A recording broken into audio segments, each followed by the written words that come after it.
Bonjour YouTube! Dans ma dernière vidéo, je vous parlais de la fabuleuse technologie que sont les audiocassettes. Je me suis dit, pourquoi pas vous parler des tout premiers lecteurs cassettes, justement.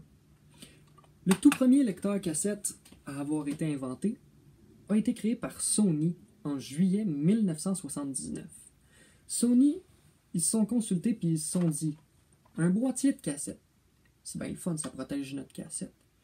Mais qu'est-ce qui arriverait si on pouvait être en mesure de fitter les électroniques nécessaires pour lire une cassette dans un endroit aussi confiné qu'un boîtier? C'est en se lançant ce défi-là qu'ils ont été capables, en 1979, de créer le tout premier lecteur cassette portatif, le fameux Walkman, la bébelle jaune dans laquelle on plug nos écouteurs et qu'on doit tout le temps replacer le fil. C'est sûr qu'il y en a qui la connaissent, cette technologie-là. Ça a été extrêmement populaire dans les années 80. Oui, dans les années 80, plus que dans les années 70. Ça a pris 3 ans avant que ça pogne vraiment, parce qu'il y en avait beaucoup qui étaient très sceptiques de cette technologie-là, mais ça s'est avéré très bien fonctionner. Sony ont gagné des millions grâce à ça, c'est même pas une joke.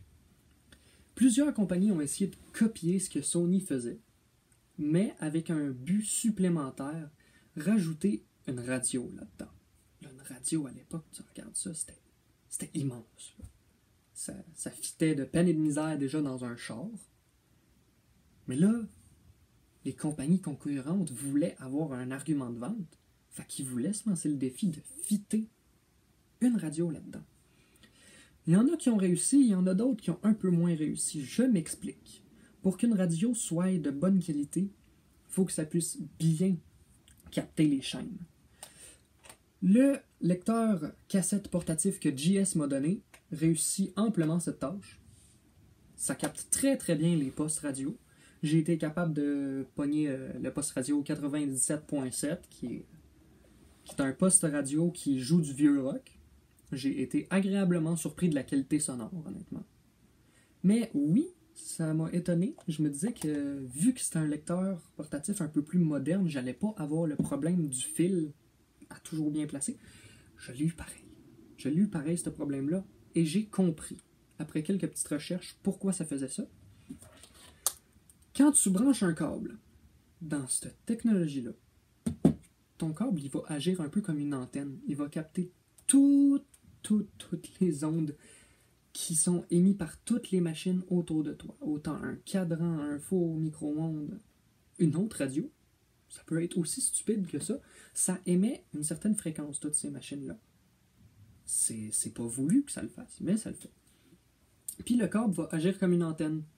Fait que, admettons que tu startes ton four micro-ondes, puis tu startes ton lecteur cassette, puis que tu orientes le fil comme ça vers le four micro-ondes, tu l'entendras plus pantoute ta musique. Ça va juste faire dans tes oreilles. Fait que faites pas ça, essayez-le pas.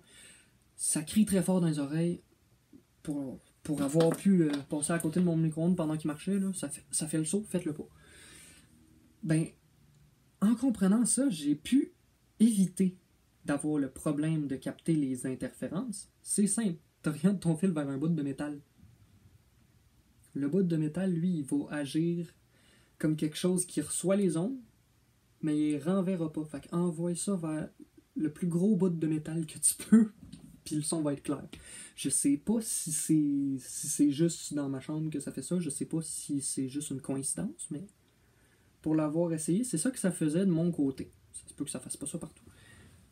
Mais merci JS, déjà, de m'avoir donné ça, c'est vraiment génial. Je vis ma meilleure vie, j'écoute la radio tout le temps à cette heure. J'écoutais jamais la radio avant, mais je l'écoute tout le temps à cette heure. J'essaie de faire des découvertes. J'ai tombé sur le poste de Radio-Canada, sur le poste de LCN. Je sais même pas comment j'ai fait ça. C'est même pas dans notre région. J'ai pogné des postes de rock. J'ai pogné... Qu'est-ce que j'ai pogné donc aussi? Rouge FM. Ça joue juste du pop. C'est plate. Il y en a qui peuvent aimer ça. Moi, j'aime pas ça, la musique pop. Mais bref, on s'éloigne. Je m'amuse bien trop quand je vous parle de ces technologies-là. Je deviens fébrile. J'adore les technologies de l'époque. J'adore découvrir ce qu'ils faisaient dans le temps. Bref, tout ça pour vous dire que c'est impressionnant à quel point que le monde sont capables de fitter des petites technologies. Ben, pas des petites technologies, des grosses technologies dans des petits endroits comme ça. Je trouve ça fou qu'ils aient pu fitter une radio là-dedans.